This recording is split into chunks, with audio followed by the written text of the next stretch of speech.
Good morning, everyone, or whatever time it is where you are. In fact, it's almost not even morning for me anymore. In about 9 minutes, it'll be noon, and then after that, it'll be the afternoon, right? Because it's afternoon. I don't know why I'm recording this before I've had lunch, by the way. It's a terrible idea. But the point is, I finally have an opportunity to record stuff. Yay!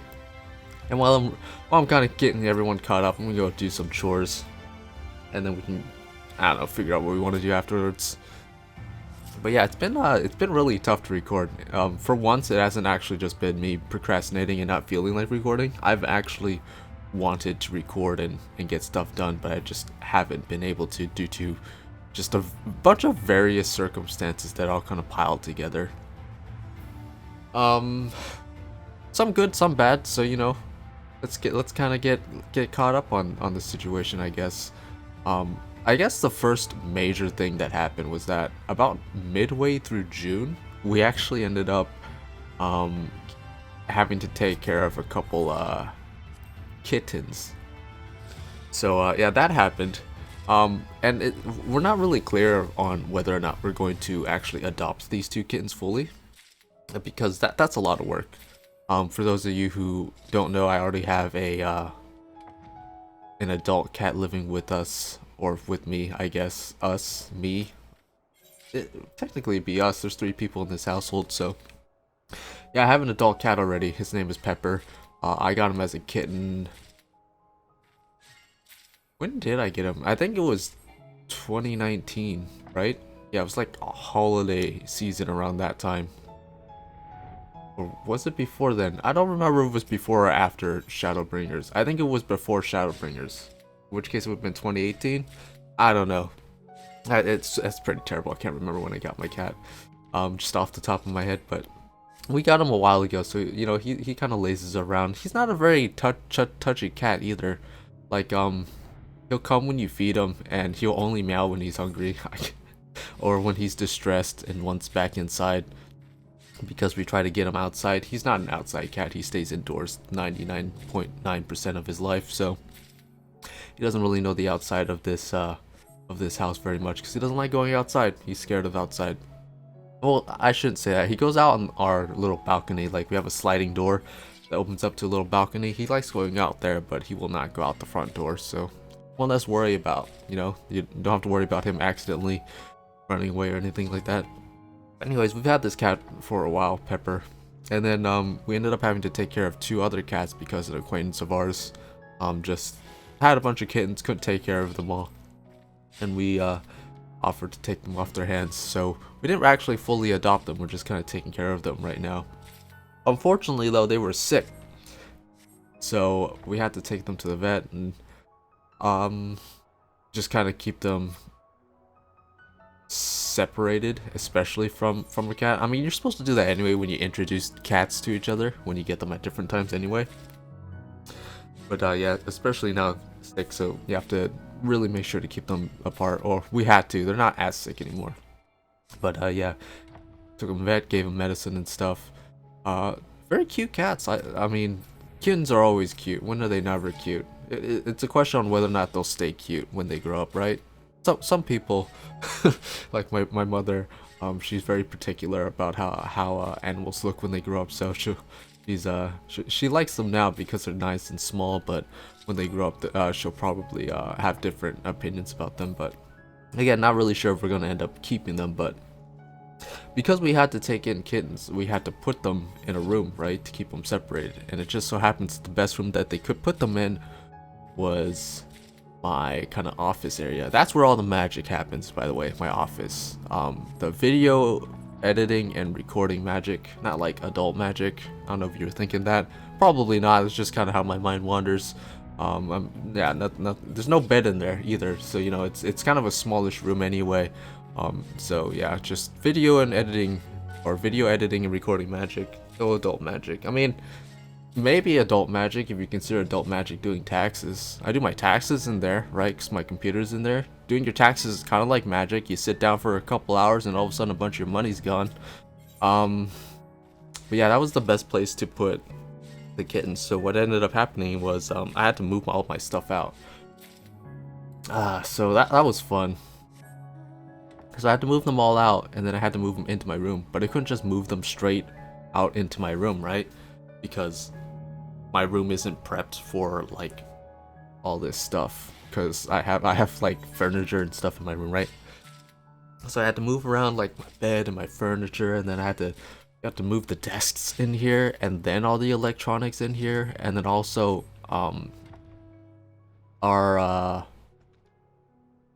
our internet is like upstairs, right?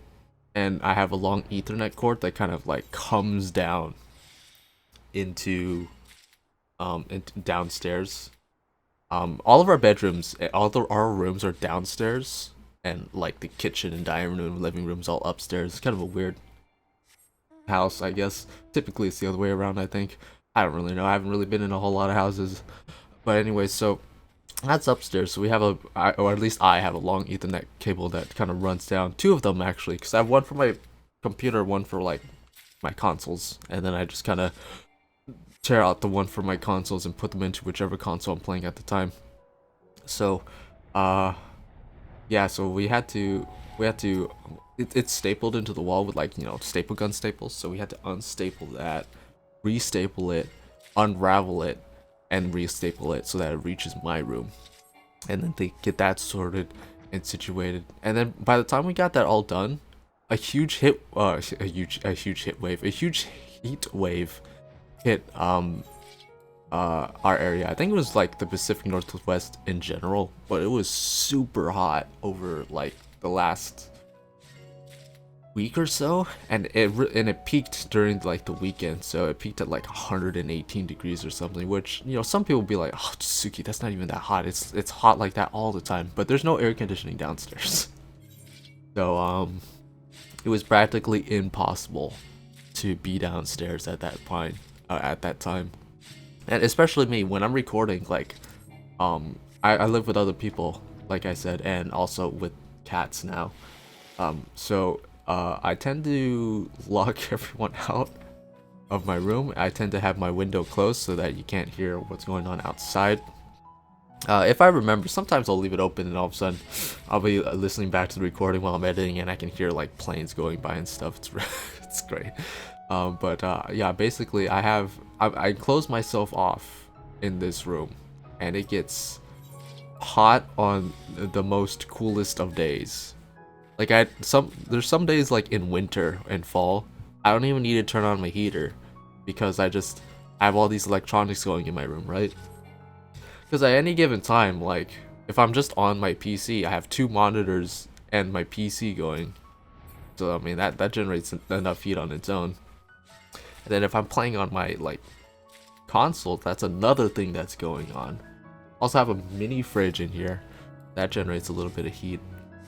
So yeah, I don't know. Anyways, long story short, I couldn't record for a long time, and it wasn't just procrastinating. Although I mean, I guess I shouldn't say that. Even though I couldn't record, I could still script, and I totally did not do that because there's definitely a couple videos I've been wanting to do that require scripts. I've just been too lazy to script them out. That's not true. I started an outline of a script like a week ago. But it is exceptionally rough. Like I would not want to like I need to go in and really kind of re-edit that and get it back to something a little bit more polished, I guess. But yeah, that's kind of where I've been for all of June, basically. I posted like one video. I started recording another video actually. It was right before the Moogle Treasure Trove ended in June for the Fan Fest. That's when I started recording that. And it was because it was ending, and that was kind of like an opportunity to do something. So I started that, and I got about third way through, and then I had to take a break because I was hungry. I never went back to it. And now it's been so long that I'm like, do I even want to finish this? Or if I do it, do I want to like start over? That's my problem, by the way. I start so many things. Everyone who's been around this channel knows this. I start so many things that I just don't finish. But I'm gonna finish them. I will. I swear. I want to finish them. I'm afraid no one's gonna care because it's been so long. but I care at the very least, and I want to finish them. I've started so many things. I can just go through my channel and look at all the games I've started and never finished. I know I started Bioshock Infinite on stream once. I started Oninaki on stream once. That's not really a streaming type of game though. That game's a slow burn and not a whole lot of action happens. I don't know if I want to actually like stream or record that Oninaki. I haven't played it since I streamed it, by the way. I was really looking forward to that game when it came out. I thought it was really cool. I just don't think it's a recording game, and I just never went back to play it because I figured if I did play it, I'd record it, but I'd always just kind of thought it wasn't a very interesting game to record. But I don't know, man, I might go back to that at some point. But it's not as high on my radar as all the other games I started. Nioh 2, I want to go back to that. That game's fun. I also actually have all the DLC for that on my PlayStation 4 that I haven't finished. So that game's fun. So is Nioh. I want to do the first Nioh too. Maybe I'll do the first Nioh before I go back to Nioh 2. Starting more stuff before I finish it. Typical Tsuki. Octopath Traveler. Haven't finished that. I want to. It's crazy, you know? It's crazy. I love that game, but I never finished it to completion. Yeah, it's really weird. You know, it's even funnier because I have my chat blocker, right? I have my chat blocker. This one. And it's how do I make this bigger? Like, am I on the right thing? Let me make sure I lock my other chat blocker so I don't. What am I looking at? Yeah, let me lock this one. There we go. I'm gonna mess this up. There we go. Bam. So I have this one, right? I have this picture that I commissioned. This was Shadowbringers time, right? And yeah, that's Primrose. For anyone who hasn't played Octopath Traveler, that's Primrose. It's me and Primrose. And obviously she doesn't use chakram, she uses what, daggers, right? Unless you give her like a different job, but yeah. But yeah, I commissioned this for well, I was still playing Octopath Traveler, I think, at the time. I really liked it. And I was having a lot of fun with it. That's a great game. Like the music and the sprites, it looks so smooth on PC too. I think it's on Xbox Game Pass. It came to Xbox Game Pass a few months ago.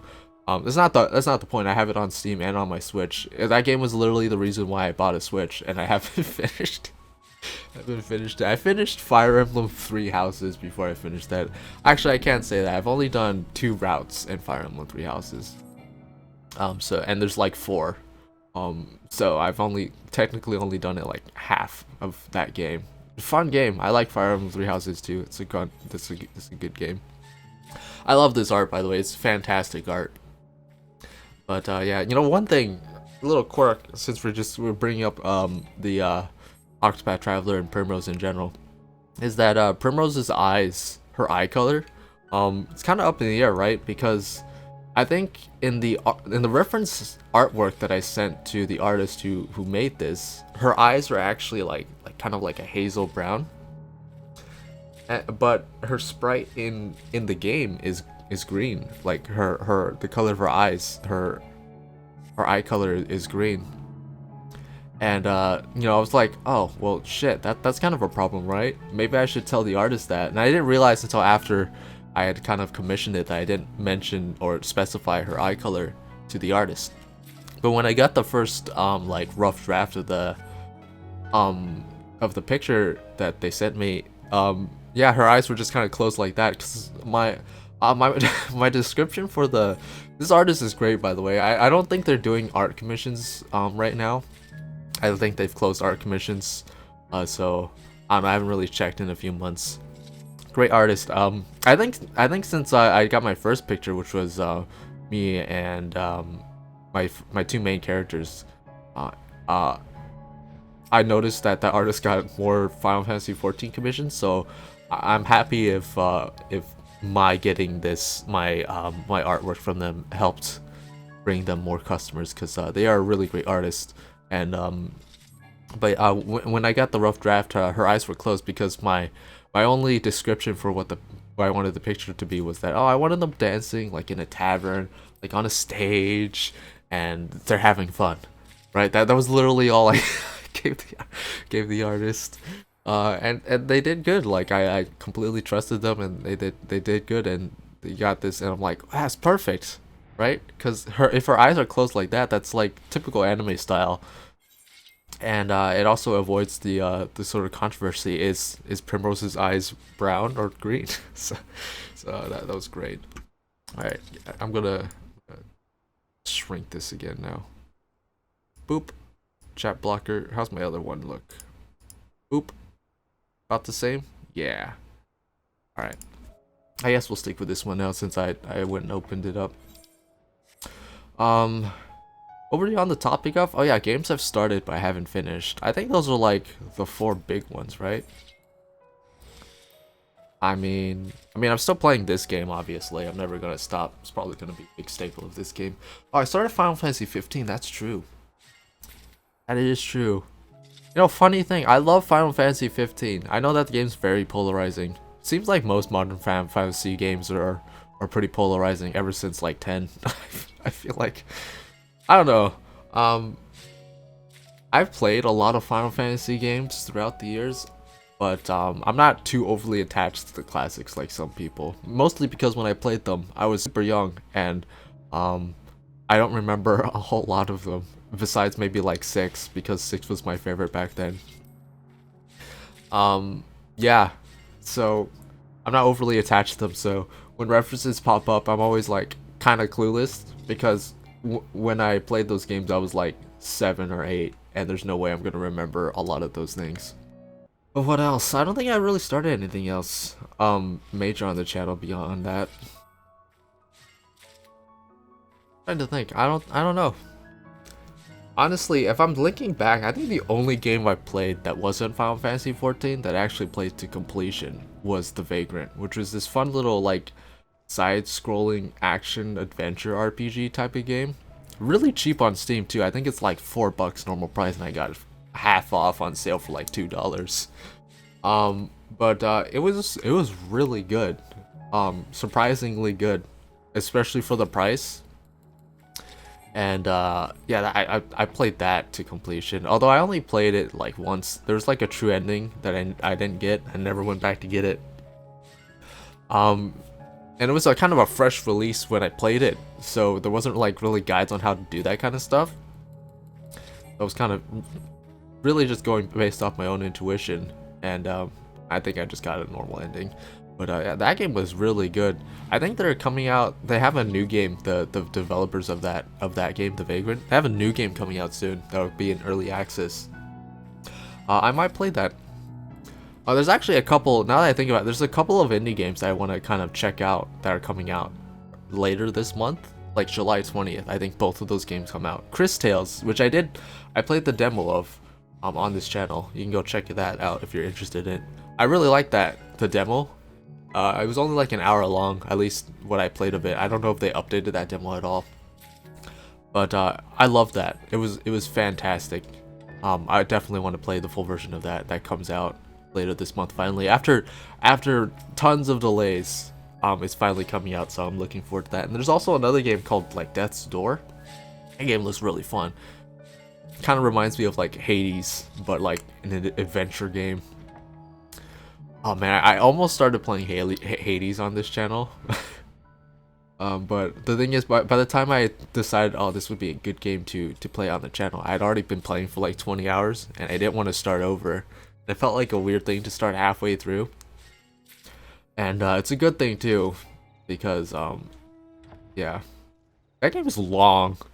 Like I got to the epilogue of that game. It spent way too long getting to the epilogue of that game. I'm not really sure if it was really worth it just to get to the epilogue, but I still had fun getting there, so I guess it's kind of the main point. Anyways, that's been my life for the past 3 weeks or so that I haven't done anything of note. For you guys anyways. Yeah. I should turn off preview on OBS, so that it decreases the likelihood of me dropping frames and it getting choppy and stuff later on, so. Yeah, so that's what I've been up to. Alright, that's enough gathering. Holy crap. I've just kind of been mindlessly gathering. That's, I guess, the best way to do it, right? Look at all the syrup I can make now. yeah. Which, yeah, kind of evens out. We're almost about the same amount. It's only a fraction of the amount of mats I have. I have like thousands and thousands of Hydrosian umbrellas. Am I gonna do my I'm using my messed up controller. You can see when I fly. It's not me doing this. It's just my left thumbstick. I've mentioned this before. My left thumbstick is just completely messed up on this controller. I have like a nice controller on my desk. I'm literally looking at it, but I'm weird. I don't like throwing stuff out. And technically, this, besides the fact that it's completely janky moving around, this controller works fine. In fact, in most games, basically any other game than Final Fantasy XIV, I don't even notice the left stick being messed up. Like any like first-person shooter or anything, basically not this game. It's just like the movement's just totally fine. So I don't know why I'm not just using my good controller for this game and then using this controller for every other game. Yeah, I don't know why I'm not doing that, but here I am. Oh man, I'm gonna level with you guys. I've been playing Final Fantasy XIV a lot these past few weeks, even if I haven't been recording stuff. But most of my playing has been stuff that is either crafting or lower level leveling. You know what I mean? So I'm at that point where I've just kind of forgotten what level 80 content or level 80 stuff is. Like the stuff I play on a regular basis, I think I'll be fine on. Like especially like dancer, pretty simple. Machinist, like I'm pretty sure I could do all the range pretty good. Probably the my healers. When it comes to anything that's remotely more complex, I totally do not remember. Like maybe the muscle memory saved me, but like ninja, monk, summoner, black mage. Black mage probably isn't that bad. I just need to remember what the hell the opener was. I don't even think I actually learned what the actual opener for black mage was. I just I've winged it because I've never really bothered to look up the opener for black mage. Yeah, I don't really have any plans on what to do today. Been recording for what, a little over 20 minutes. You know what? I can work on mental roulette. That's always a thing. But I do like we're at that point where it's like patch 5.57, I want to say. I don't know. I think it's 5.57. That came out a couple weeks ago, right? A week and a half ago, something like that. And they didn't really change a whole lot. It uncapped Savage, so you know you can go farm Savage if you want. I actually am fortunate enough to have most of the stuff I want from the Savages that we've cleared. So at least for my ranged classes. I mean, I wouldn't mind getting some more accessories for like my healers and tanks and stuff like that. But the thing is, we're like everyone's on break, so we're kind of at that point in the expansion where most of the normal sensible people are like, well, it's break time. I'll come back when we're closer to Endwalker, and I'm just kind of off on my own doing my own stuff. But we are at that point where it's like, well, is there any point to doing a lot of the weekly stuff? You know, like, is there a point to doing alliance raids to get all the coins and capping? I'm not gonna cap. There's no way I'm doing 900 tomes. I mean, I guess technically I do 900 tomes a lot because I have 2 characters, so it adds up to 900. But I'm not doing 900 tomes on 1 character even. I don't know, because I mean, there's not even that much tome stuff I want left, like Crypt Lurker stuff. Are we at Crypt Lurker, right? Yeah. So we're at that point where, really, it's just kind of working on whatever you want to work on until the expansion comes out. Which, the 2 things that are really left to work on is more resistance weapons, which is real fun for anyone who wants to do it the non-Bajra way. And mental roulette. You know, those are the two big projects, I guess, and also my Let's Play. So those are like the 3 Final Fantasy things I'll be working on basically until Endwalker. And maybe we'll do a couple fun stuff along the way. Who knows what ends up popping up. But yeah. And man, I can't even like I've already said my piece about the resistance weapons and how like it doesn't feel as satisfying to complete them because it just, for one thing, you haven't spent as much time making them, so it's just by default it just doesn't feel as much of an accomplishment because you haven't spent as much time working on them as compared to Zodiac or Anima, in my opinion. But I mean, man, they are like, I don't even know if I should say this because we don't, I mean, at least I don't have analytics in front of me to really say that this is a thing, but I can say what it feels like. It feels like they are just extremely desperate to keep Bajja populated. Specifically Delubrum Reginae, because my god, the amount of shit they have stacked into the incentives for Delubrum Reginae is unreal, right? It's unreal because you can make so much progress on 2 different steps and Delubrum Reginae for just 1 run. Meanwhile, the only way for you to get what is it, Bitter Memories?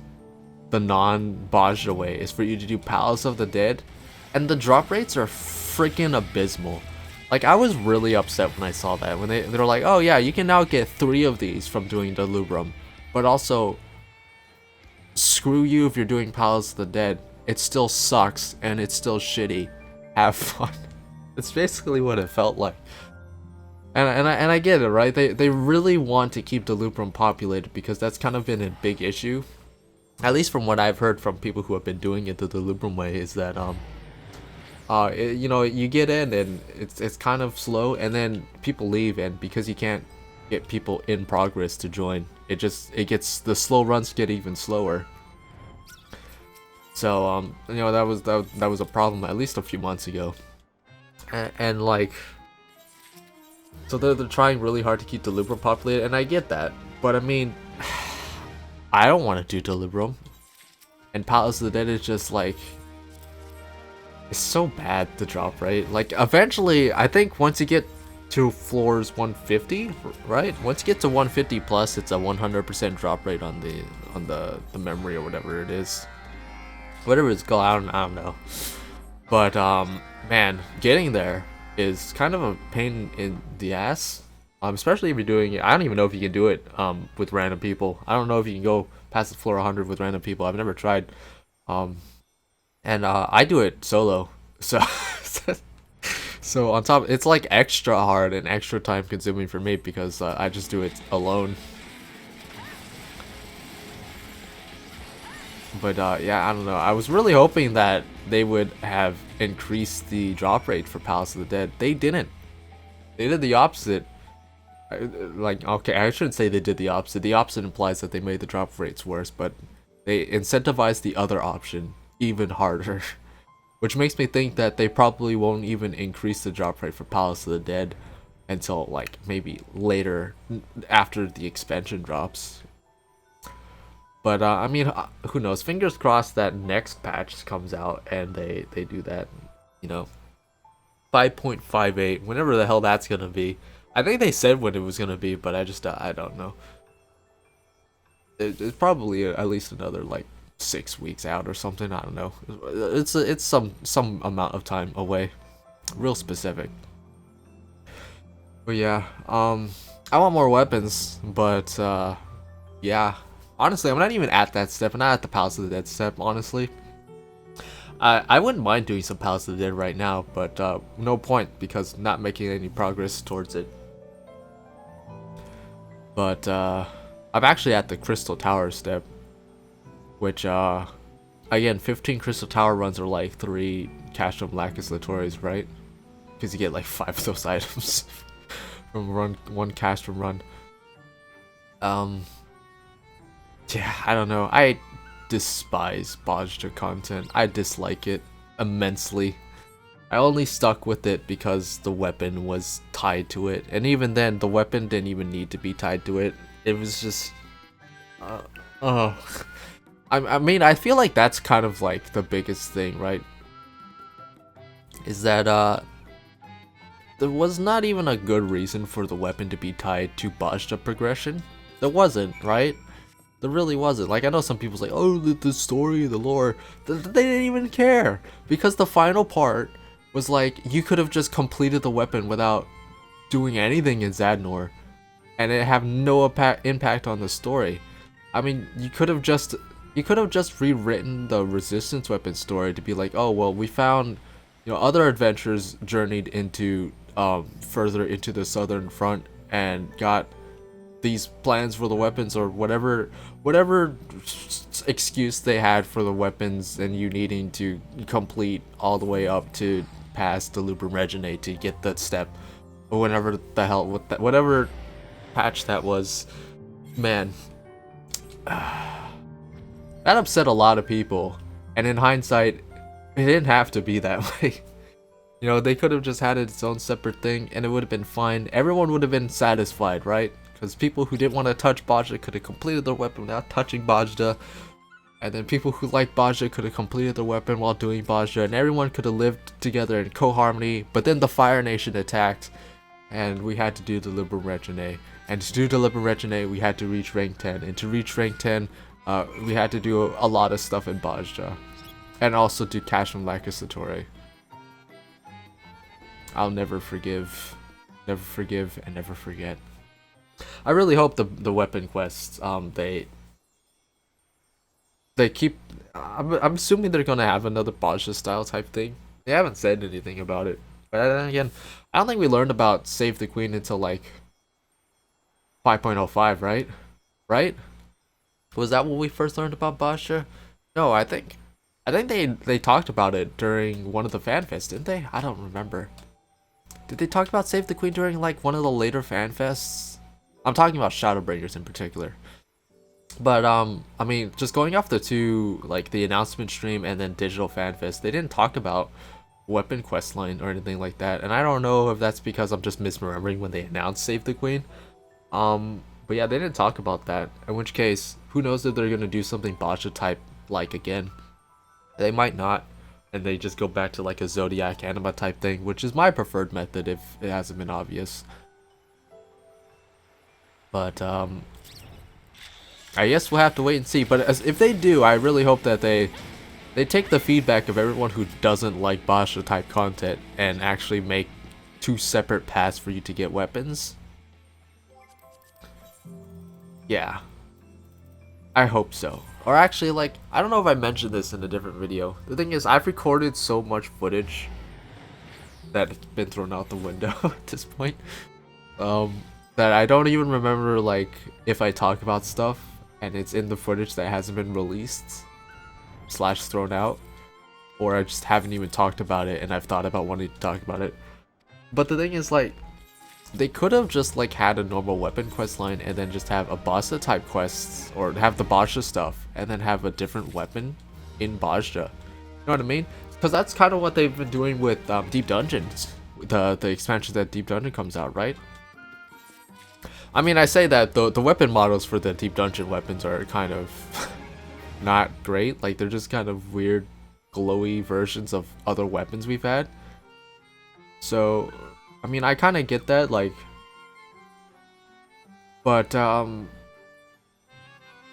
yeah, you could have two different, like, cause, I mean, what I'm thinking is that you could have two different weapon types, or weapon progression systems, right? One that's kind of like the Zodiac one that starts earlier in the expansion, and then one that's in the Bajda type content, right? And then towards the end, you know, you have three options for the best weapon type, right? Because you have the you have Savage, wherever the Savage weapon is. Then you have the upgradable Relic weapon, and then you have the Bajda type style weapon, right? And they could all be the same item level and all that. And we could do it that way. The biggest hurdle I think between that would be, I mean, because I mean, when it comes to anima and Zodiac, it's all recycled content for the most part, right?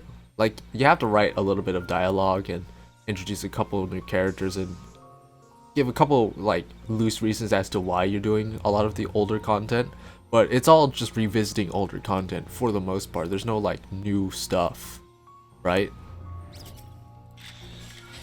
Basha introduces a couple of new things, right? But that's all part of the Basha stuff. So if they're gonna make the Basha type content anyway, I don't think that's much extra work because they were already planning to do that. In which case, the most extra work that would be required for doing it that way would be having to come up with more weapon models. Because I feel like if you did that, people would be upset if they just reused models, weapon models, I mean. Like they do for Deep Dungeon. Because you know the Deep Dungeon weapons. I guess if you've never seen the Deep Dungeon weapons, they're basically like pre-existing models of weapons. They just kind of have like kind of weird glows to them.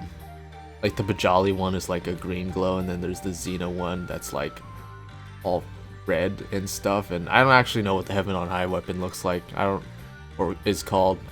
I've never bothered getting it because I never wanted to sacrifice my Aether Pool because I was doing solo stuff in there. Oh wait, there's stuff here. But you know that's an option that they could do, and I feel like, I mean, honestly, I mean, you can keep the same weapon model, but just have it be like, oh, well, you choose to upgrade it this way or that way, and the way you upgrade it changes the glow, in which case you only have to change the glow, right? Right? That's less work, probably. I don't know. I'm not a game developer. What do I know? You know, I've actually, like, I've wanted to make games, not like a full-blown game, like just like an RPG Maker game. I think that would be really fun. Because, like, but the thing is, like, I don't know if I'm smart enough to do that, to sit down and do that. Like, I get a lot of RPG Maker games can be made by, like, one person. It's a very long task to get it made. But, when it comes down to it, what I'm more interested in is designing, like, battle systems, right? Designing battle systems and actual scripting of the game. You know, writing the dialogue and story and all that. That's the part I'm interested in. Not so much the whole like actual coding and stuff and getting everything to work. One time I did actually start an RPG project with a friend of mine. That we totally never finished that, by the way. And that was the intent. The intent was I was gonna write the story and the dialogue and kind of come up with the systems with him, and then he would be the one who like makes all of the actual stuff, the actual game, the actual game.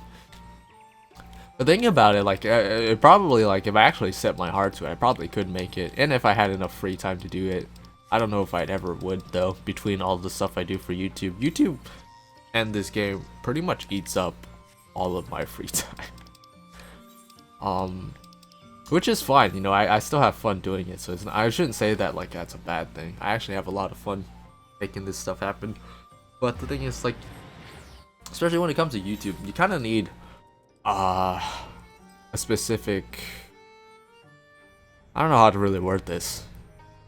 You kind of need specific circumstances for you to be able to do stuff. Like in terms of like an actual like professional, I guess I'm not that professional. Like everything I have is kind of basic level.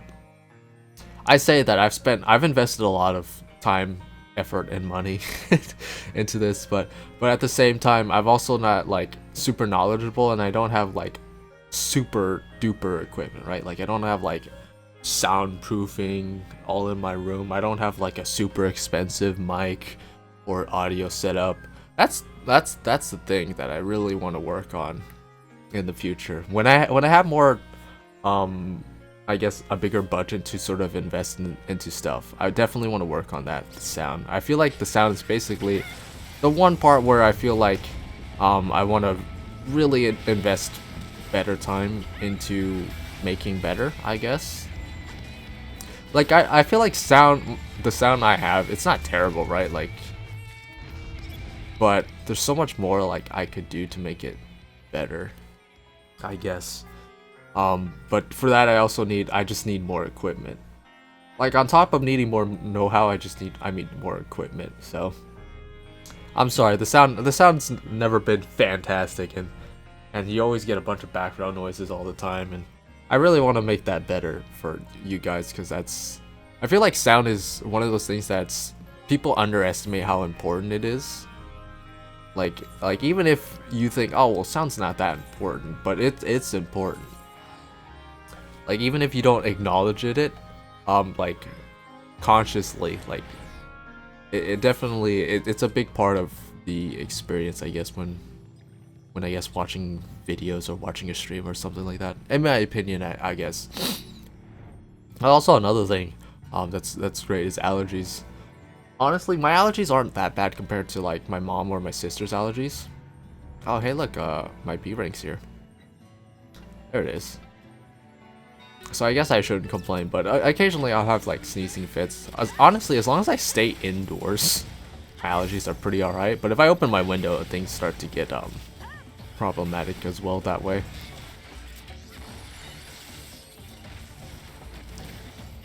So if I sound like stuffed and congested, it's probably because I is.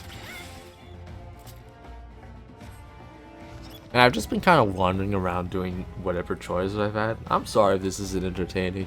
I mean, this is kind of like content 101 for me, right? Just kind of do whatever the hell in the background and talk about random stuff. People like it, which I am humbled by. And that's kind of the thing with the way I choose to do content. Like I know people like super scripted stuff. People like super scripted, super concise things. But I've never really been about that, right?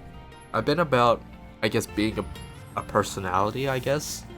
I don't even know how to really describe it. I feel like that's kind of an incorrect way of describing it, but basically I put myself out there in as raw of a form as possible without it being too annoying. I guess that's the best way of describing it, right? I put myself out there in as much of a raw form as possible. Because this is literally what I do. Like I log in, I do random mundane stuff like this. I sit down and I craft for hours.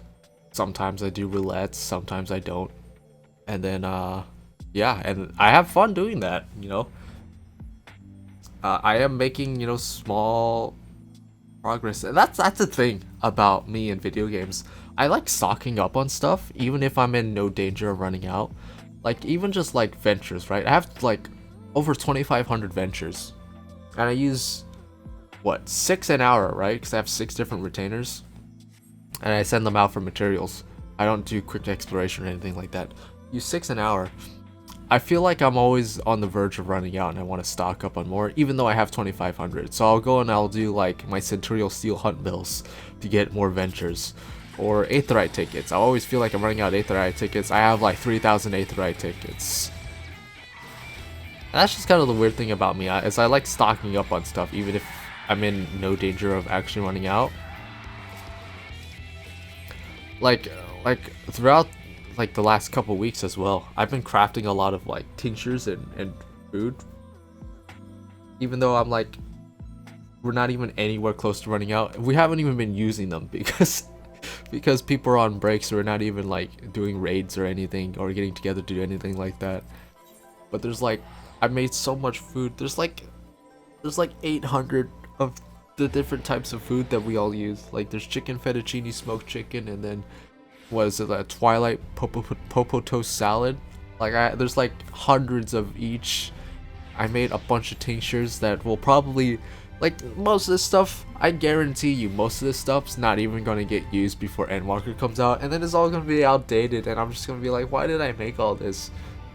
Why did I spend so much time making all this? And I spent gil on the spirit extracts too, because it's just like I don't have the tomes to go and buy that, and no one else is planning to have tomes to spend to buy those and keep those in stock, which is how we've been keeping them in stock in the first place. So I went and bought spirit extracts. It was really expensive.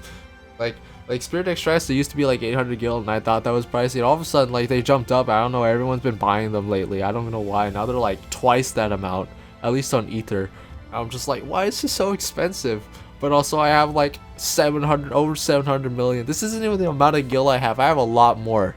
They're just all of my other characters. I haven't pulled them all together on this character. Trust me, I have a lot more gil. I want to be a billionaire before Endwalker comes, and I'm definitely on track to do that. Man, I can't wait. I'm working on stuff to make my gil making even more lucrative. Oh man, it's gonna be so good when it's all set up, but also it's a lot of work. It is an exceptionally large amount of work to get it all set up. I guess that is another goal, I guess, that I didn't mention, right? Because I mentioned stuff to do while we're waiting for Endwalker. I said more resistance weapons, mental roulette grind, let's play, but also making gil. That's always been a goal. That's always been a goal for me. It's crazy, Craig, 'cause making gil is never like, I've always been a penny pincher when it comes to gil, and I've made gil as the years have gone by, but I've never really been set on like crafting, gathering, and just making gil until Shadowbringers came out. I don't know what happened this expansion, but I really fell into the rabbit hole of making gil. That's not where I wanted to go, and I've taken off, man. I can't go back to the not making gil ways. I keep going to the wrong place. I want to go to the rookery. Thank you.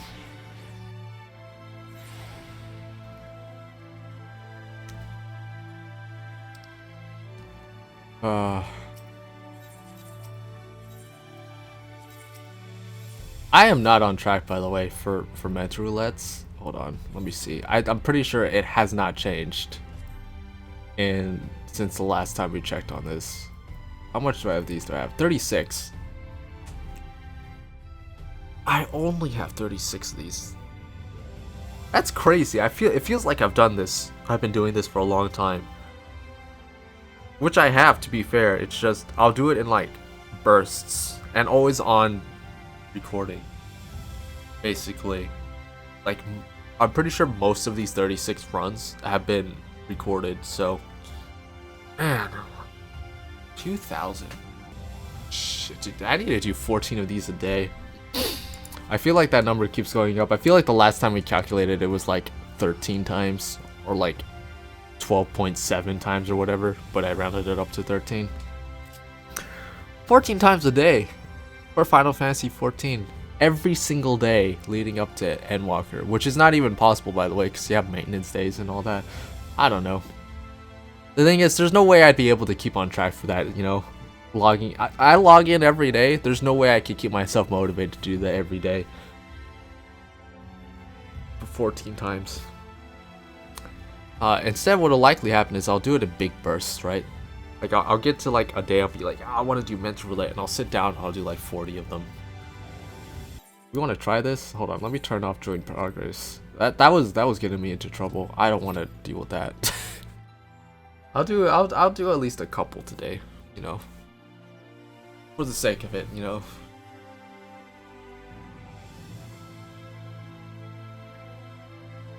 Here's the thing. I feel like a lot of the the weapon craze is kind of over. I feel like we're not gonna get as much of those raids anymore, which is kind of a shame because I actually kind of enjoyed those, even though we got the same ones over and over again. But I feel like, and because that step you only have to do it once, yeah, I feel like it's not gonna be a whole lot of people doing that anymore. I feel like the people who wanted to get it done would have gotten it done by now, but who knows? You know, we'll see. 4-man stuff, I like that because it means it's not an extreme primal. Actually, I don't know. Can you get Rathalos Extreme in this? Probably.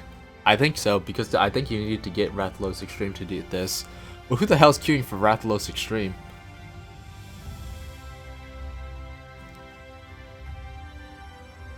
Should be like Toto Rack or something.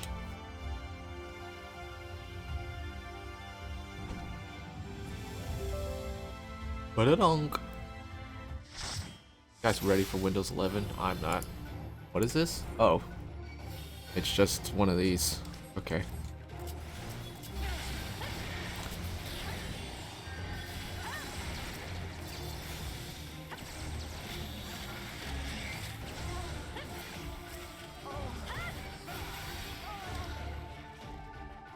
It's Sir Donut. Sir Donut of the Dunkin' Kingdom. Is Dunkin' Donuts even around still? I don't even think it's called Dunkin' Donuts anymore if it is.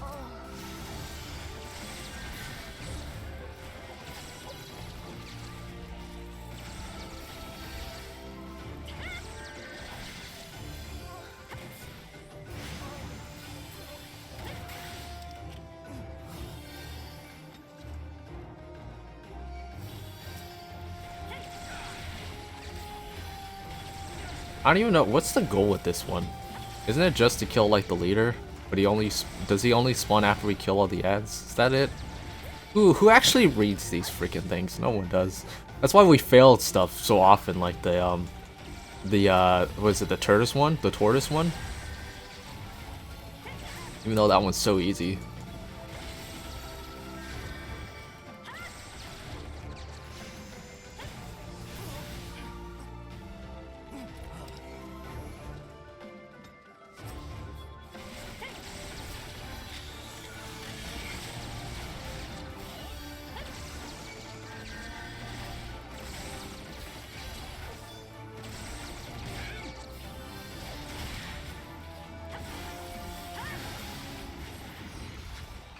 Oh man, I don't have clean shot yet. That sucks. I don't know, can we just burn this guy down? Or do we have to kill all the ads? I don't remember.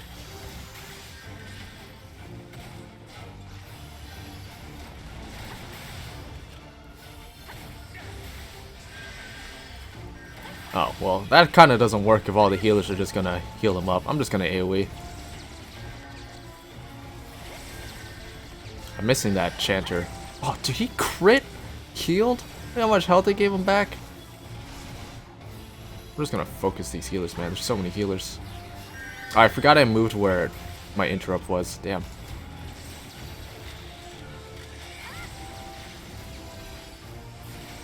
Imagine we just had to do 2,000 frickin' guild hests. The ultimate mental roulette guild hests. Guild hest roulette. We're just guild hest roulette.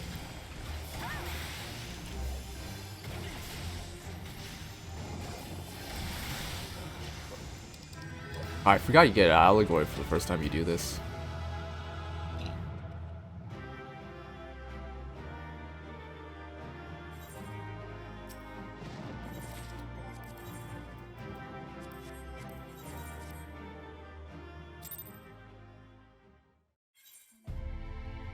Alright, one a day, we're done. Man. Dude, do you imagine if you only did one a day? How long would that take you? Right? Like 5 years, right? Maybe a little over? Actually, hold on.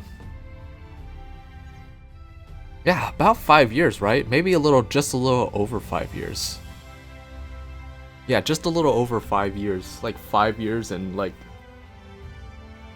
5.5 years. Because you'd have like maybe like 160, 70 days left over. Which, yeah, like 30 days per month, we're just saying. So yeah, almost like 5.5 years if you just did one a day. I mean, oh my god, can you imagine?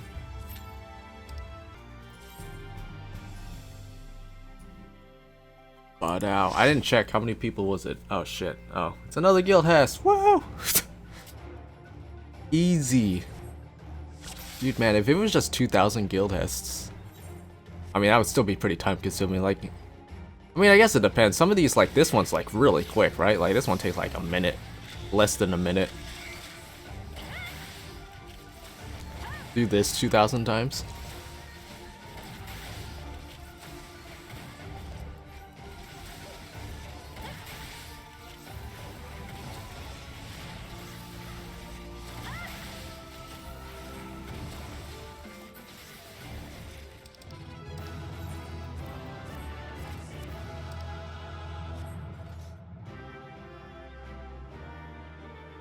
Oh, don't we all get a little bit of gil for doing these?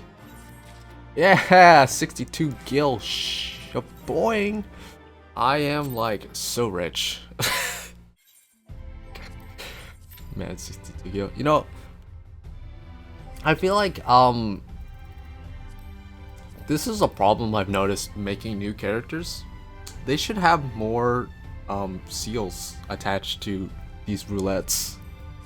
Like, I know, like, a leveling roulette, like, that seems like a lot of seals, but that's only if you're getting the adventure and need bonus, right? So it really only applies to healers and tanks. It's exceptionally rare that you get a DPS as a leveling adventure in need, let alone adventure in need and begin with. I feel like they should offer more seals for some of these roulettes, because it's kind of tough to get to like second lieutenant, right? Which is when you can start. No, is it second lieutenant? I don't know. Whenever you can start doing expert delivery, whatever, where you turn in gear for seals, because that's where you make most of your seals once that's open.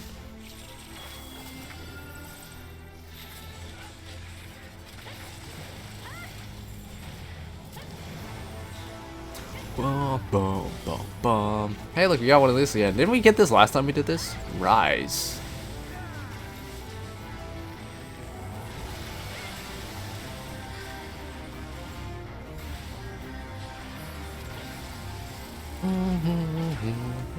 Man, it feels good to be playing this again, but recorded.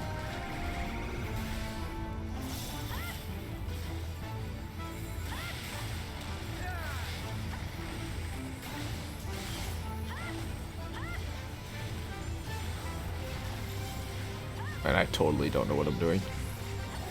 Look at this scrub. Me.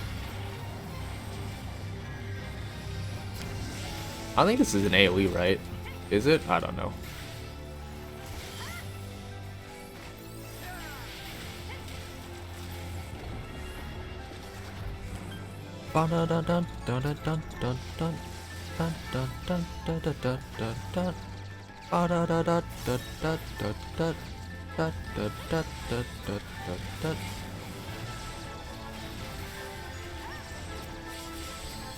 The orchestral version of this, really good too. I think they used it for Ultimate, right?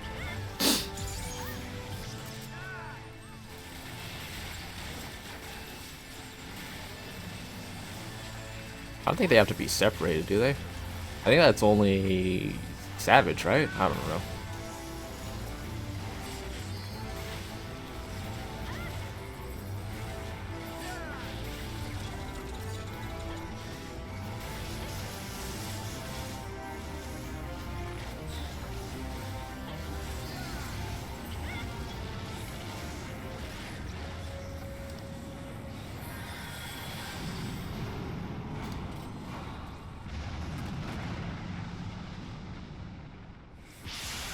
Oh yeah, baby. Turn up the music on my headset for this.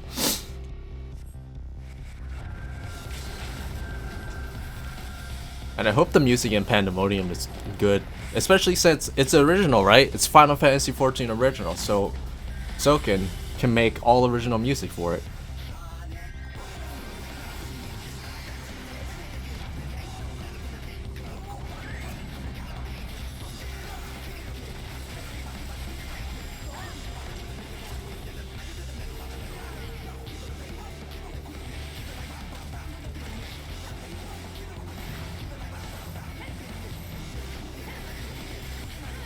I remember looking up like a lyric video for Rise.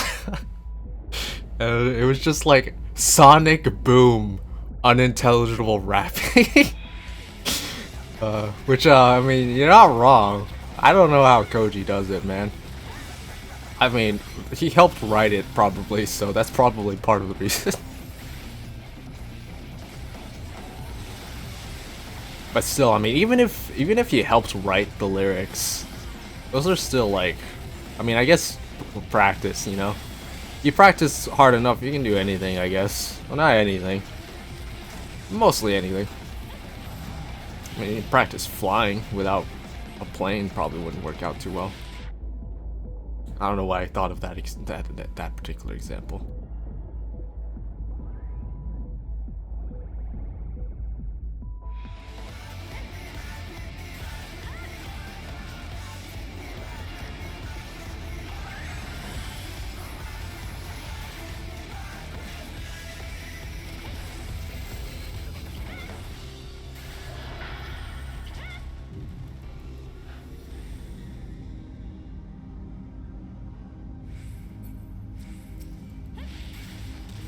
Or wasn't it the last time I went in here, no one came in? It was just me and one other person.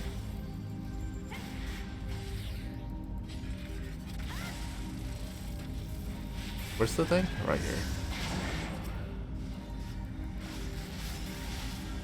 Wow, we had a Dark Knight come in here?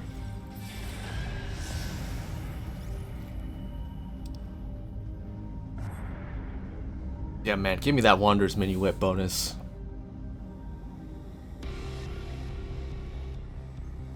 I remember at the start of Shadowbringers, they got rid of those, right? And everyone complained because I was like, that was a really defining feature of Bard. I don't know why they wanted to get rid of that. But they did give it back to us, but they also lowered Bard potency in return.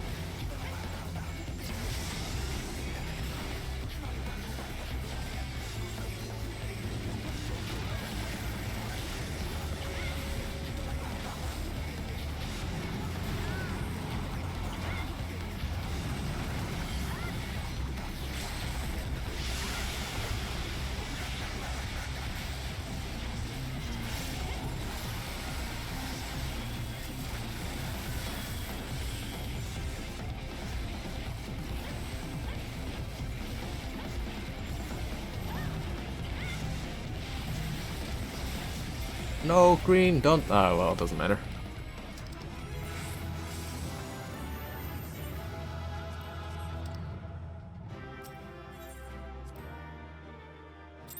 That was fun. Let's do more. It's all fun and games until you get an EX primal and you wipe for like an hour. Thank goodness, by the way, that the lockout time for those are only an hour. I think, right? Only an hour, I want to say.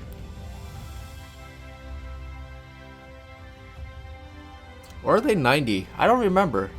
Now I'm questioning myself. Oh, they're an hour, right? Yeah, they're an hour. I remember, because we were... I guess the most recent primal we did was, Diamond Weapon, right? I remember having to leave for lockout while we were still progressing through that.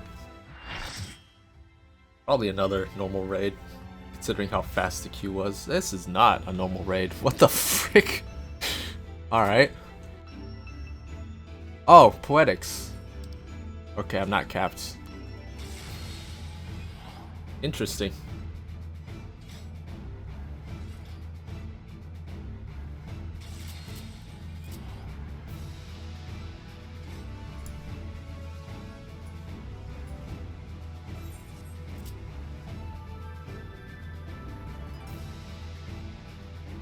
What's this dragon? Vishap, right? Yeah.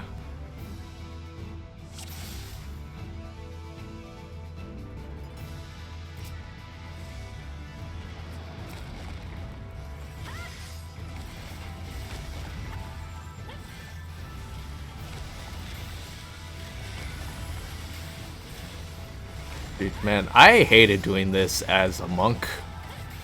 Or basically anything. I guess it was monk or dragoon, because none of the other... No, ninja was in it, was the thing, but also ninja at that time didn't have flank positionals, right? Because armor crush wasn't a thing. I don't even think alien edge had a positional back then. I think it was just potency. But yeah, trying to hit flank potencies on this was just a freaking nightmare, and I hated it.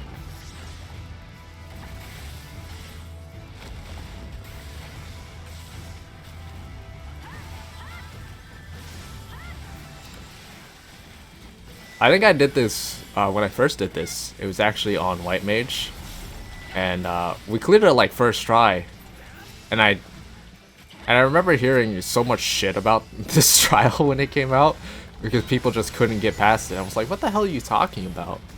It was easy, and then I got it again later on, And then I realized, oh yeah, maybe I just got lucky with the group I had.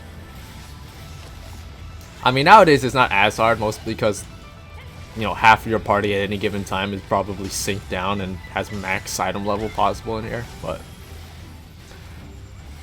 it's a real struggle back when this came out. People were not happy with this.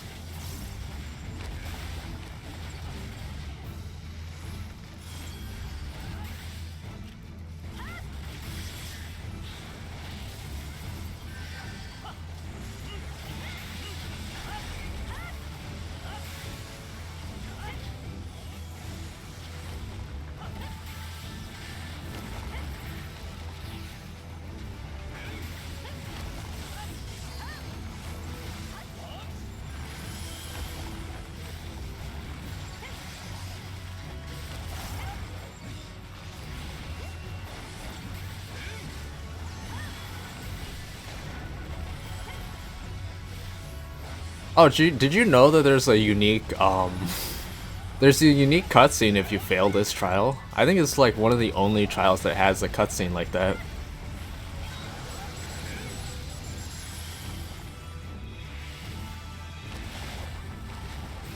Actually, doesn't it kick you out, right, if you fail it? I'm pretty sure it does, right? I don't... Is that a thing?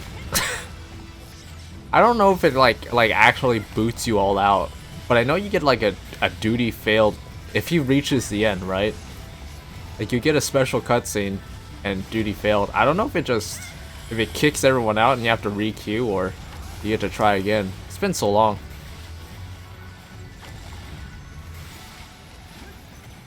Look at all these knights running after that one dragon.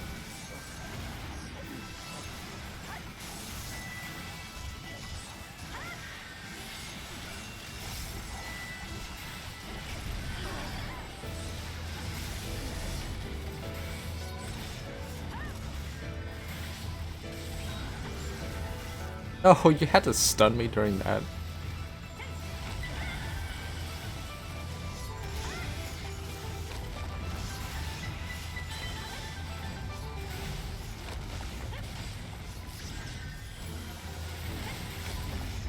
I should also mention I hate cannon duty. Like, I get what they were going for with the cannons and all, but it's just like, eh. Kind of reminds me of Castrum, right? Castrum Meridium, whatever the one before Praetorium is. Like, I get it, right? On paper, cool interactions makes a cool experience, but in the end, it's just like, you know, you want to play your job, not sit there interacting with a button every few seconds. In my opinion, at least. At the very least, it seems that, you know, in terms of like design, they've caught on to that fact as well, and there isn't as much of that kind of stuff later on.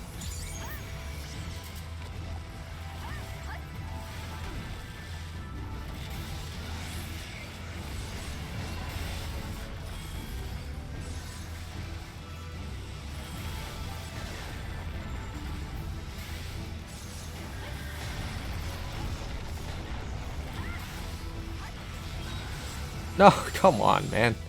Right when I do wildfire.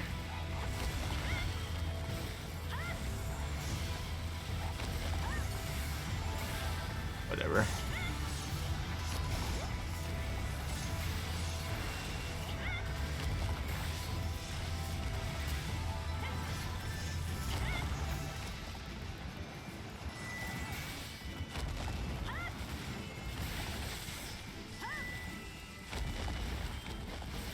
Not really sure what this monk's doing up at the top.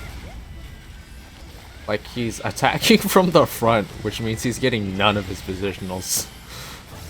I don't know. Maybe he had True North up and I just didn't notice.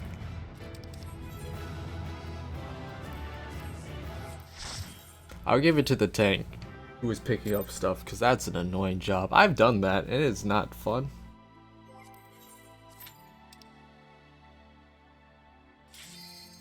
Ooh, another quickie. Give me another guild hest that takes less than a minute to do. Or Amarat. Oh. I remember that one time we got Amarot and we got Academia, which were both fun to revisit. What the hell is this? Oh, this is one of the later ones. I don't know what the hell. Oh, they must be defeated simultaneously.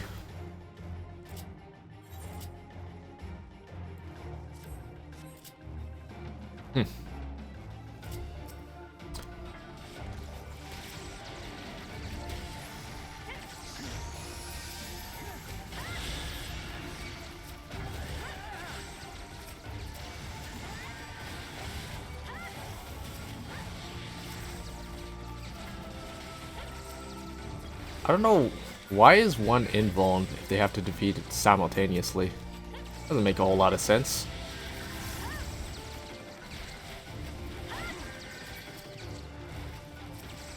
Well, so much for defeating them simultaneously.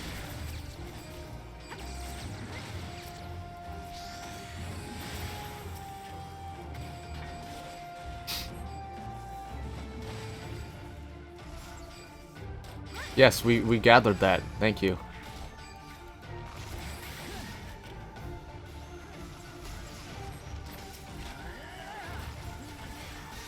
I have no idea what the hell is happening.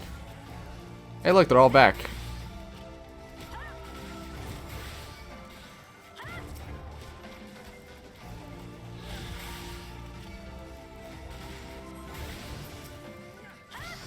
I have no idea. What the hell is this guy's talking about? He's like making this big deal about everything. Nothing's happening. Oh, one of them's not invuln this time.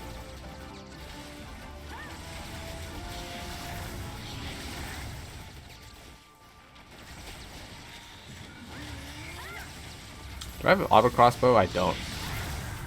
Oh well.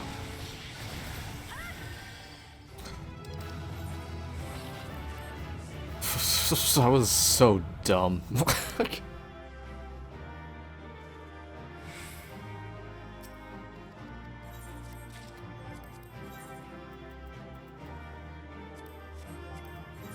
Damn, I got a lot of gil for that one. I like 4,500 gil for that. I don't know why. I mean, it's not the first time I've done it, obviously, because I've had to do them all to even unlock it, so. Oh, Shiva Extreme. This one's not that bad. You know what? I shouldn't say that. Last time I said that about Thornmarch, bad stuff happened. Yeah, bad stuff happened. Thankfully, Shiva's like, in terms of difficulty, like, other than just knowing what sword and bow does, right? I don't think there's really any, like, everything else is pretty self-explanatory. Don't stand in the AoE.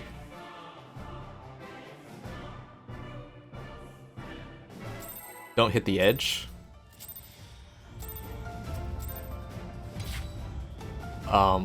What's with the what's with the 5-second timer that we didn't pull at? Alright, well, whatever. Don't really have an opener to really utilize the timer with anyway at this level.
I have auto crossbow? I don't.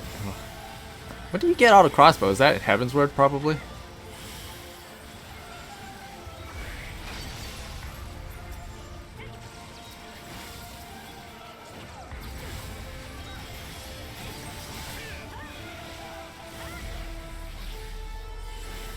Oh, man. Hey man, he's just tanking all of those swords.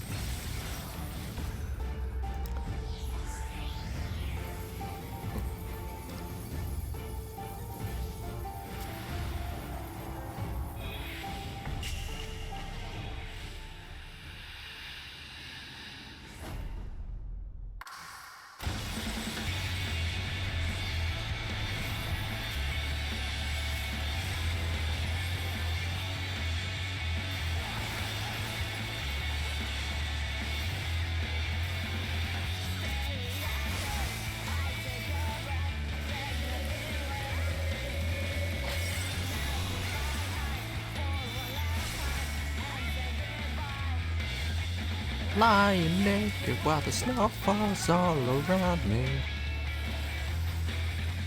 Drifting closer to the edge, but she won't have me.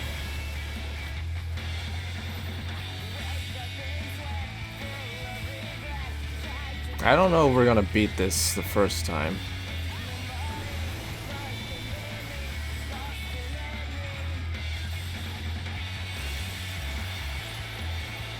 Honestly, for our first attempt, it's going pretty well.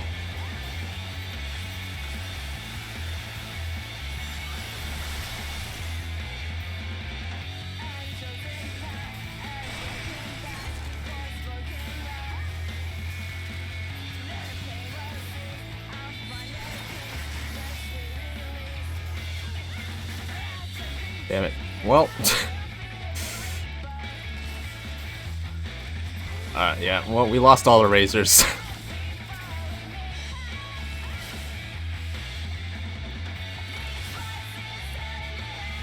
Damn. I forgot that the ice isn't just a one hit, you actually have to break the ice. And Echo.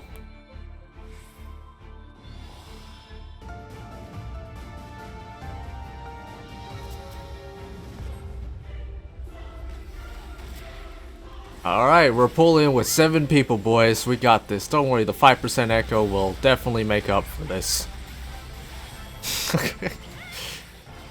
Who knows, maybe the 8th person who joins in procs will just get a free ride.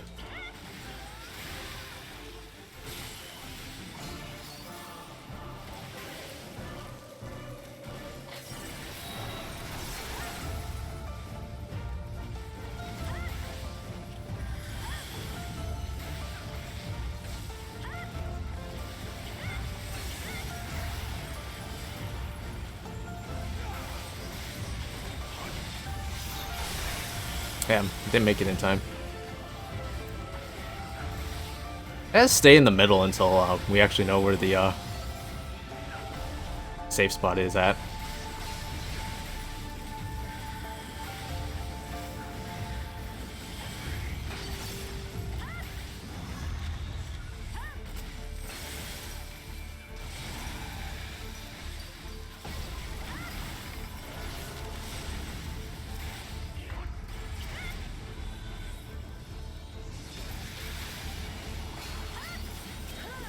Oh, are we stacked enough? Oh god, no. That's the thing about ad phase. Everyone scatters for the ads, but we all kind of aren't stacked again for what is it? Whatever sword and shield is. Also, I got hit by Glacier Bash.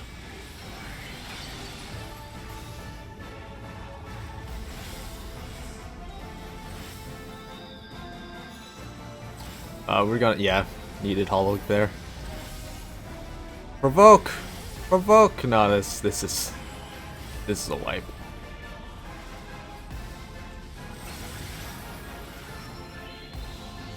Oh, maybe not a wipe. I don't know, is there an enrage for this fight? I don't remember.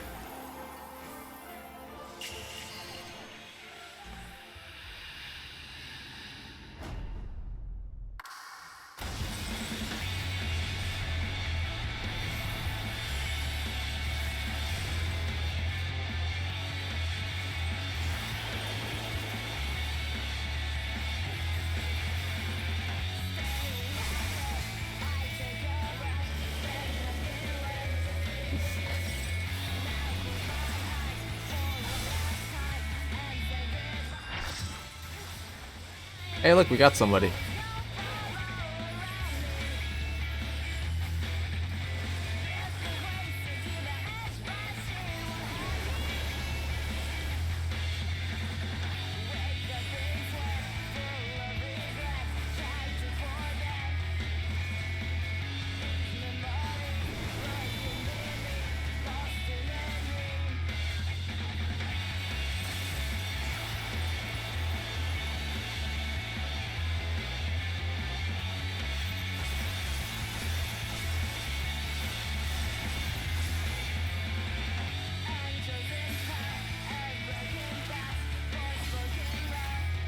Get behind.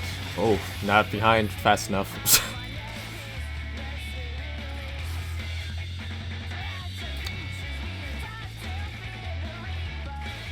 Alright, now that we have 8 people, as long as no one leaves.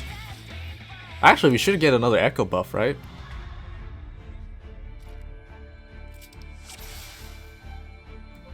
Yeah, there we go. 10%. 10% and 8 people. 1 or 2 more pulls, we got this, I think. You know, I don't mind these, but these are pretty time consuming. And when you need to do 14 a day. Oh man, I'm still tired. So like what was it? July 1st in the morning, 4 o'clock in the morning, I stayed up to watch Kiryu Koko's graduation from Hololive, right? Honestly, I wasn't like, was never like a huge fan of Coco, but like I was exposed to her and I've seen her, you know, from time to time. But yeah, I wasn't expecting it to be that sad because I wasn't as big of a fan of hers as other members. But man, that was sad. And then right after the stream, it was like 2 hours. Right after the stream, then Susei did a singing stream, and I watched that, and then she was she was crying while trying to sing, and that really got me. And then I don't know, I was just kind of snowballed, and then after that, it was like 7 a.m. in the morning, and it's just like shit. And then I only got to sleep for a few hours, and then oh shit, we're pulling. So I only slept for a few hours on July 1st.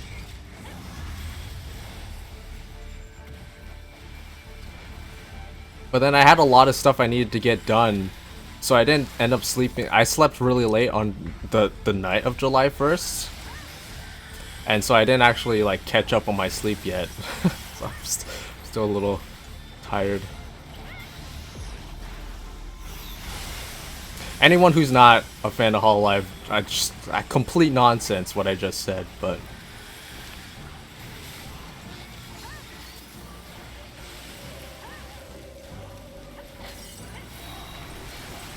That was still Bo, guys.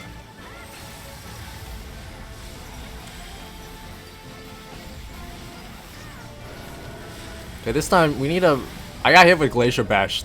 Was the second pull. We also need to make sure to be stacked for sword.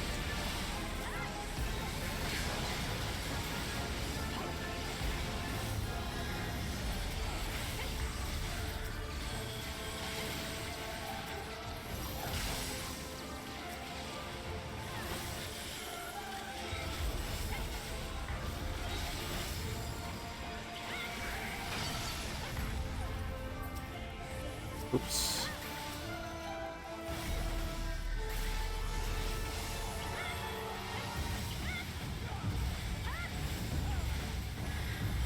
You know, another thing, one of the kittens that we have, ironically enough, is named Coco. The same spelling and everything, not like Coco Bean, Coco like Kiryu Coco. That was a complete coincidence, because they were already named when we got them.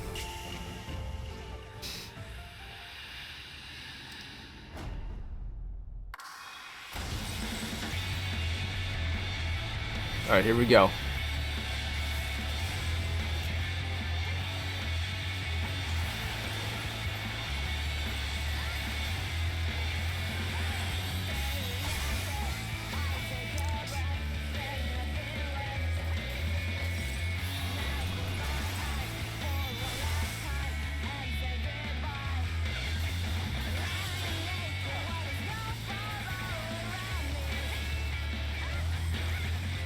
Drifting closer to the edge, but she won't have me.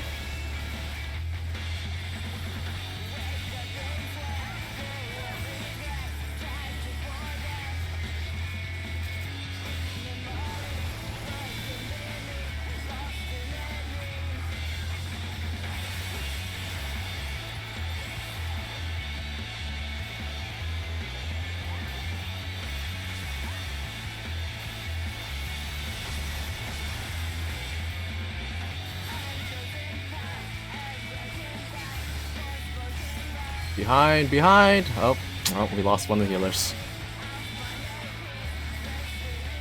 Doing pretty well, all things considered.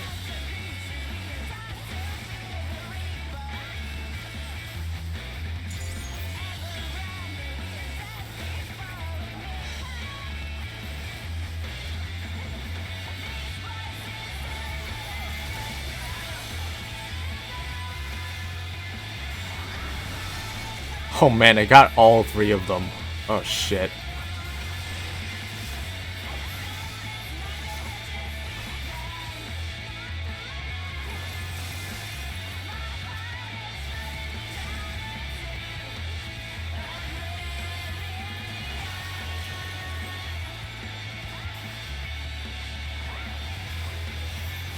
Gonna be staff.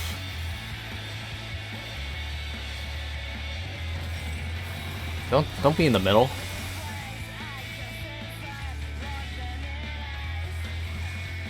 Steal this my soul, my blood gone cold, I've gained control.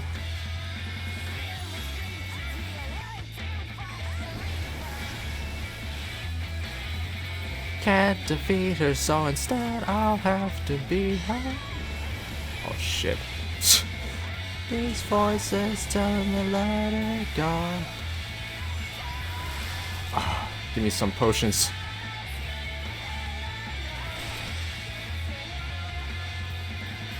Yo, Mr. Dragoon.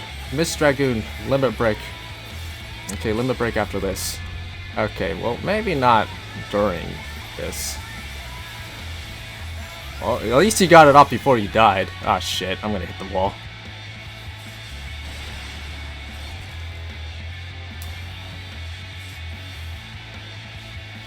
You might kill it, though.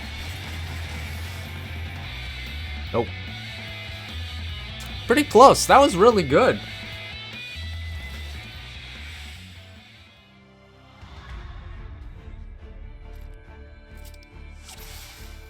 That was surprisingly good. That was only our third pull? Third pull? Yeah. And our second pull was a complete bust because we pulled with only 7 people anyway. Just open with hot shot. I mean, I guess it doesn't matter. Oh, 50 rotation, like, oh, it's whatever. It's up in the air.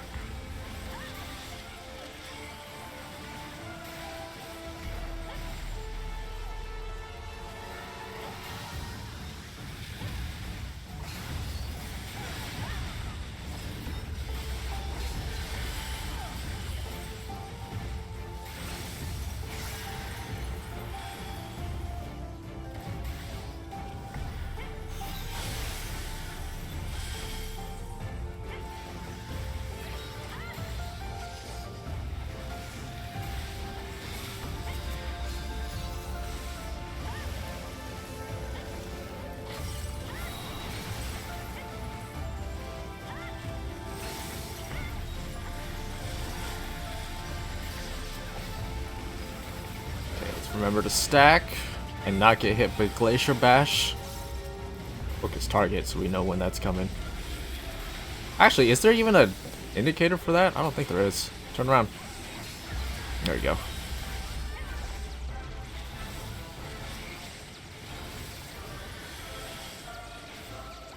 Oh, there is a cast for it. There we go.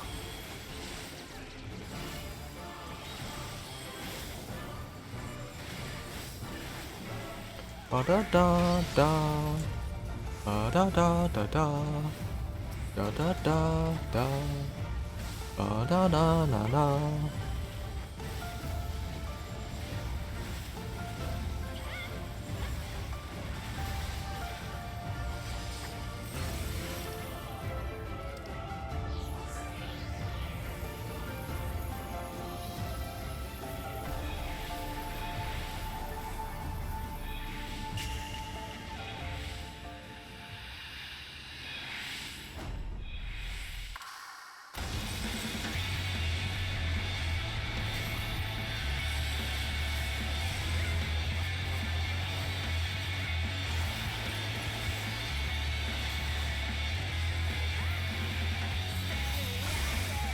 staff.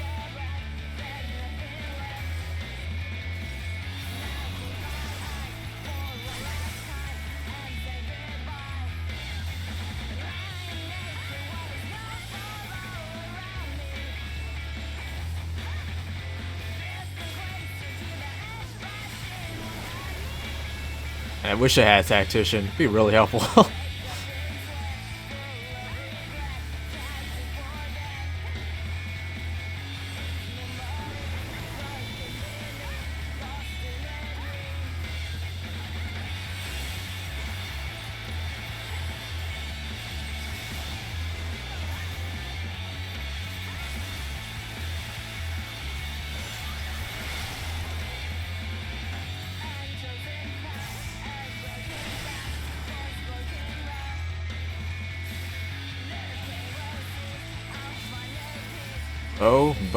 Bo. We lost a couple people. Damn. Lost a few people. We lost the tank too, damn it.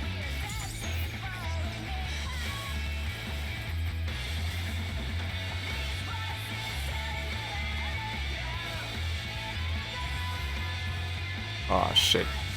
No. Okay, well. Should tell person who gets that blue marker to use arm's length.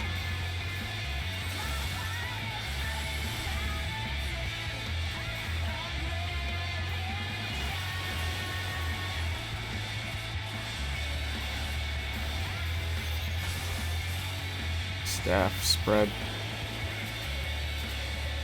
Go, dude. Go. Okay, I don't know how I don't know how we both succeeded in that. Shit. Get two people iced up. Yep.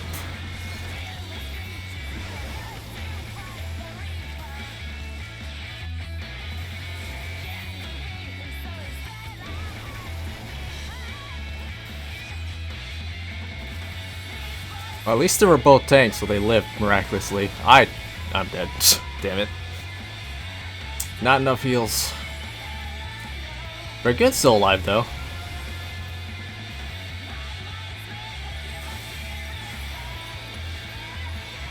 Another easy pattern.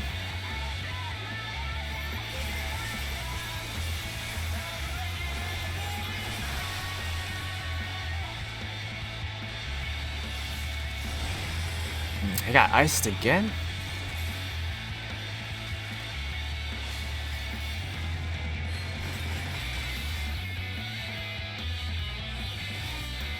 Oh no, there goes both tanks.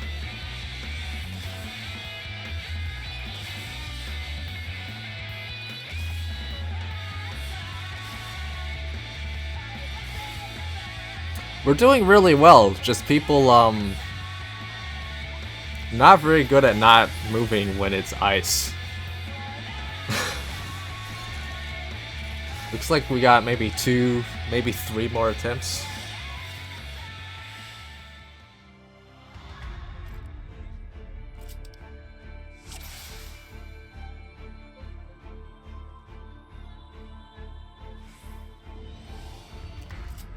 What's it cap out at? 25% echo?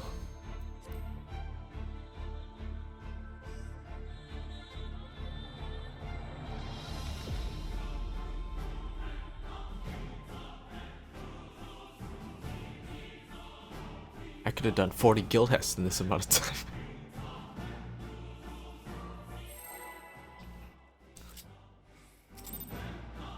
It would be cool if the achievement like tracked the difficulty, kind of like light, but no. If you do an extreme primal, you get like 10. If you do guild hest, you get like 1.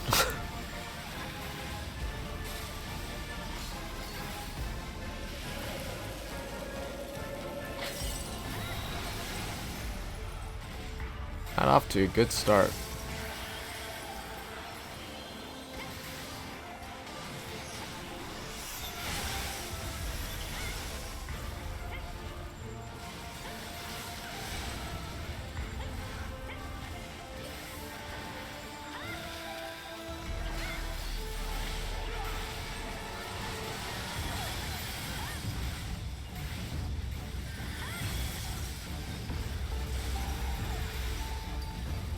Ba-da-bum.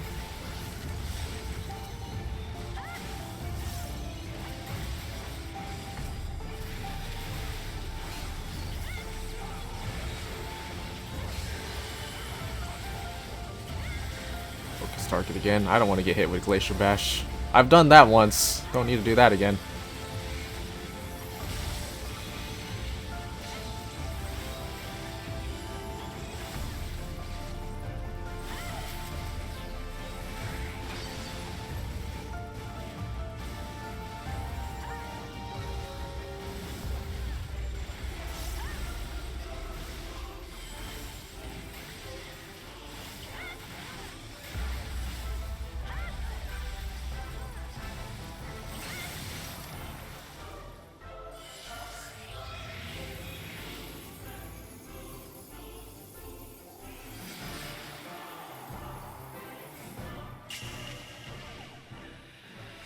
Alright, here we go.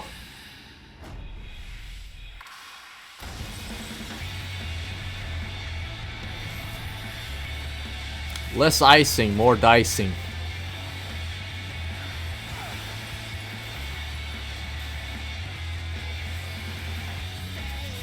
Staff spread. There's apparently enough room for 2 people in these, so.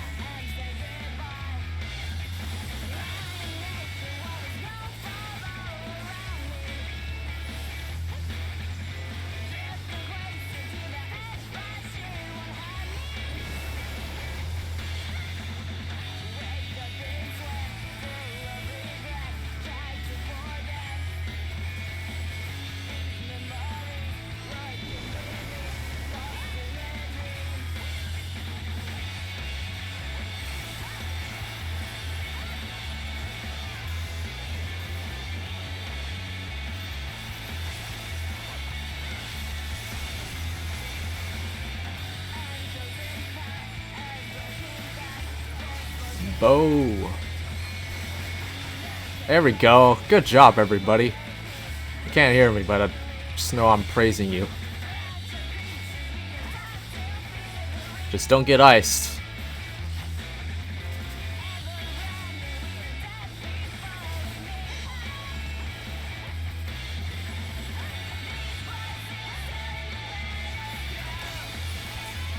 Okay, or everybody get iced.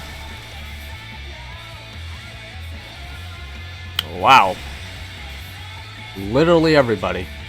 What the hell? Jesus.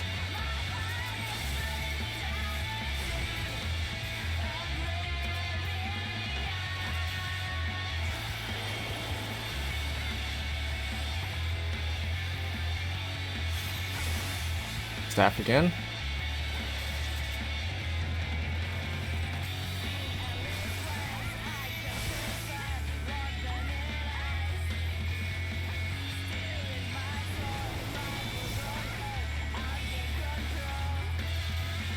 Need more AoE healing.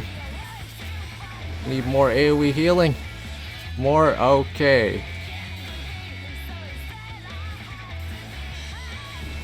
More AoE healing. Damn.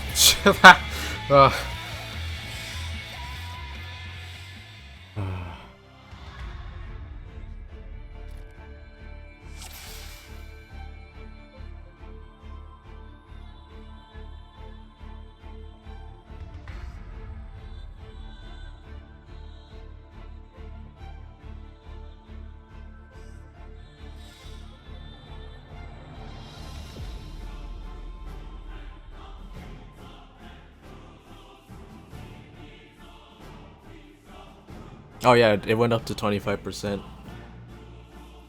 That was really good until like half the party got hit by that. I don't know if arm's length and shortcast works on that. I mean, I think back in the Room Reborn, we didn't have knockback nullification. I think you just had to tank her at the edge. And then whoever got hit, they'd get hit back, but they wouldn't hit the edge. So, who knows if it'll work. I don't remember. I know I've unsynced it so many times. I don't recall having that happen because I usually kill her before that expert comes out. So maybe I'll go into an unsynced and test it myself.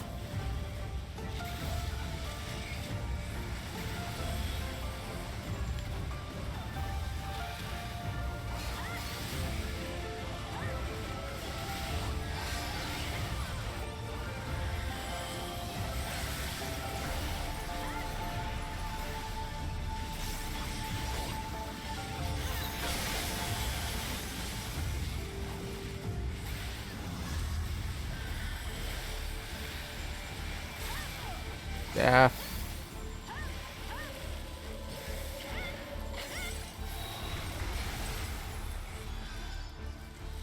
I guess this was the first Unreal, wasn't it? Was it the first Unreal? I don't remember. Was it this or Titan? I think it was this that was first Unreal. But I guess this fight isn't as unfamiliar to people.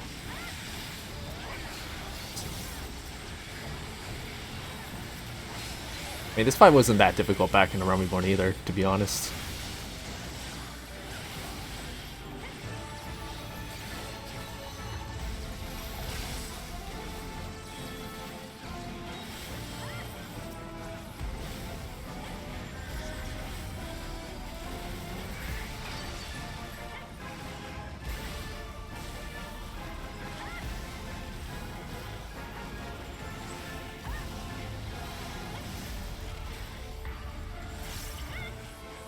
Damn, I used Rook Overlook because I thought she was gonna jump for Diamond Dust, but oh well. Watch that cost us.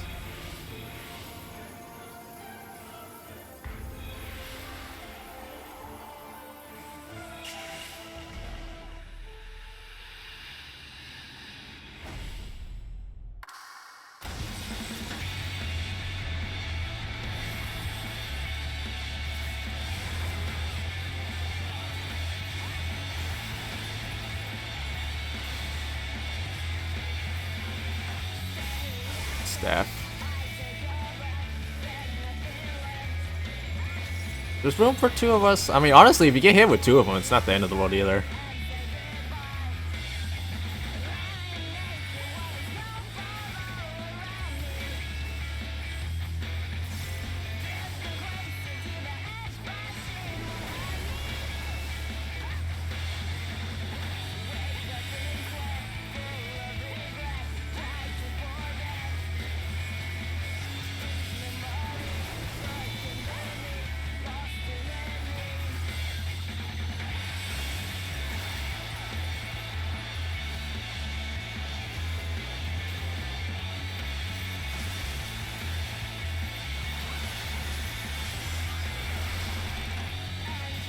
Damn it.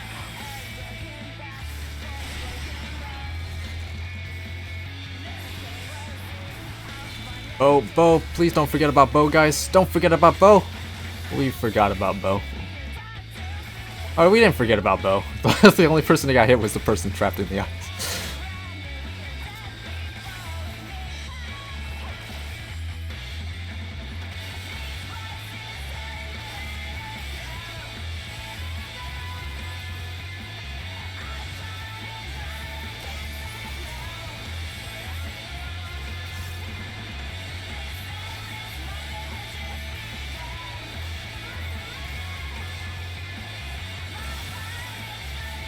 Oh, at least we only got one person hit into the wall this time, instead of half the party.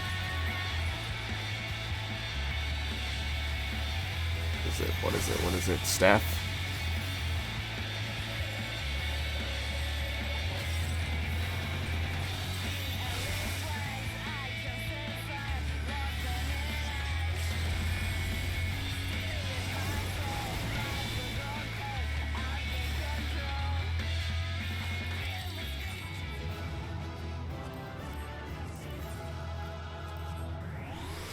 Hey, that wasn't so bad. You guys didn't get a pony. That sucks. Oh well. You know, honestly, that took longer than Thorn March did, I think. But that was way more fun. Mostly because I like that fight, and I don't like Thorn March. Honestly, there was also a lot of downtime. Like, our actual attempts, like, we spent like 20 minutes of that just kind of standing around. But yeah, that wasn't so bad. But now I am hungry. So I am going to go procure lunch. Don't ask me why I started recording this at lunchtime without having eaten lunch yet. That's just the way I roll. So thank you guys for watching. And I'll record some more later on. So thank you guys. It's cooler now too. Also, I should mention, just in case you were wondering, it's much cooler. It's only like mid 80s now, which is much more manageable than 100 and almost 20 degrees Fahrenheit. I should clarify, not Celsius, dude. I mean, we'd be roasting alive if it was 120 Celsius. Oh my god. Anyways, lunchtime. Thank you guys. Sayonara. Bye bye.